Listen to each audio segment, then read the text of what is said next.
after betrayal, after instability, after a throne shaken from within. One king did not just rule Egypt, he repaired it. His name was Pepi I, and his reign marked the true rise of the sixth dynasty, pulling the kingdom back from the brink of collapse. This is the story of the king who held Egypt together. To understand Pepi's achievement, you have to understand the kingdom he inherited. It was a nation in turmoil. His father, King Teti, had been assassinated, a shocking breach of divine order. In the chaos that followed, a mysterious and possibly illegitimate ruler named Usercare briefly seized the throne. When Pepi finally ascended, he was young, and the foundations of royal authority were deeply cracked. Powerful nobles in the provinces were growing bolder, testing the limits of their own power. Egypt was still a single kingdom, but it was fragile, balanced on a knife's edge. Many in the court and across the land doubted this young king would even survive, let alone rule effectively. The odds were stacked against him from day one, and the danger wasn't just theoretical. Early in his reign, Pepi faced a direct threat to his life and his crown. A conspiracy was hatched right within the royal palace, in the heart of the harem. It's believed that one of his own queens was involved, aiming to remove him from power and place her own son on the throne. This was the ultimate test. A weaker ruler might have collapsed, his reign ending as violently as his father's. But Pepi didn't collapse. He survived. He acted with chilling decisiveness. The plot was uncovered, the conspirators were swiftly punished, and the royal court was purged of anyone whose loyalty was in question. This single event defined his early reign. It sent a clear message to all of Egypt. Pepi I was not weak. He was careful, he was observant, and when threatened, he was absolutely relentless. He had proven he had the strength to hold the throne. But Pepi understood something crucial that many rulers forget. Strength alone is not enough to hold a kingdom together. Egypt was changing. The old model of ruling by absolute, unquestioned force was no longer viable. The powerful noble families and provincial governors couldn't simply be crushed into submission without risking a full-blown civil war. So,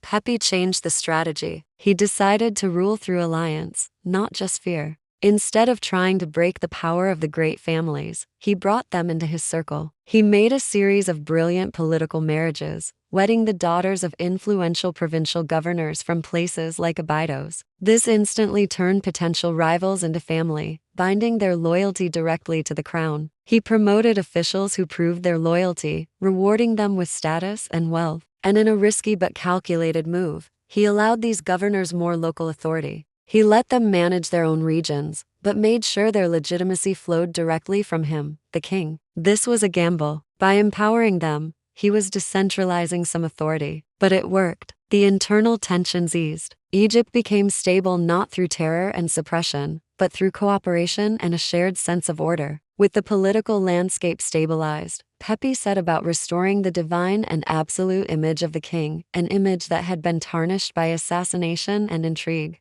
He knew that political power in Egypt was inseparable from religious authority. He dramatically expanded royal rituals, making the pharaoh the undeniable center of the nation's spiritual life. He strengthened the cult of the sun god Ra, reinforcing the traditional link between the king and the most powerful deity in the pantheon. His propaganda and monuments emphasized the pharaoh as a divine being, a god on earth, but with a new twist. He also presented himself as an approachable and politically savvy ruler. He was a king who balanced the needs of the gods, the demands of the powerful priesthood, and the well-being of his people. The king was still sacred, yes, but he was also a master politician, the ultimate arbiter of the nation's destiny. Pepi's focus wasn't purely internal. A stable Egypt was a strong Egypt, and he used that strength to secure its borders and economic interests. He wasn't a conqueror in the vein of later pharaohs, but a strategic protector of Egypt's sphere of influence. He launched multiple military campaigns south into Nubia, not to annex territory, but to quell hostile groups and protect the vital trade routes that brought gold, ivory, and other exotic goods into Egypt. He also sent expeditions north, into the Levant, modern-day Syria and Palestine, to secure the flow of essential resources like timber, which Egypt sorely lacked. Under the command of his trusted general, Weni, these expeditions were highly successful.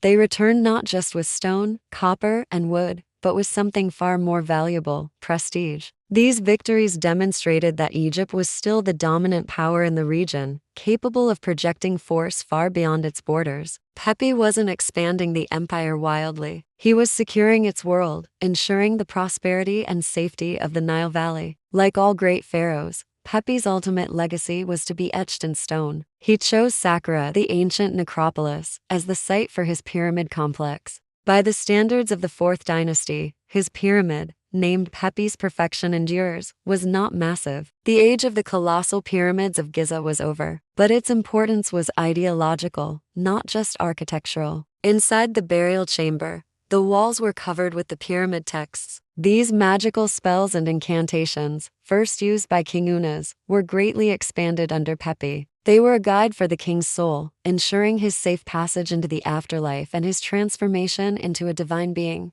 But they also declared something new and profound about the nature of kingship itself. The texts weren't just about the afterlife. They were about guaranteeing the eternal order of the cosmos through the king. The king would live forever, not just as a star in the sky, but through ritual, through memory, and through the enduring stability of the kingdom he left behind. Kingship was no longer just about ruling in life. It was about mastering eternity itself. So why does Pepi I matter so much in the grand sweep of Egyptian history? He ruled for nearly 50 years. In an era of instability, that fact alone says everything. He inherited a kingdom on the verge of chaos. He survived assassination plots that would have toppled lesser men. He cleverly stabilized a dynasty that was shaking from within, balancing the growing power of the nobles without triggering a collapse. He strengthened religion, revitalized the administration, and secured the nation's borders. He held the line, but in his genius solution, he also planted a seed of future transformation. By empowering those local governors to secure his own reign, he unknowingly set the stage for the very decentralization that would, generations later, lead to the end of the Old Kingdom. But this wasn't a failure. It was the complex, unavoidable consequence of his choices. He was adapting to the reality of his time.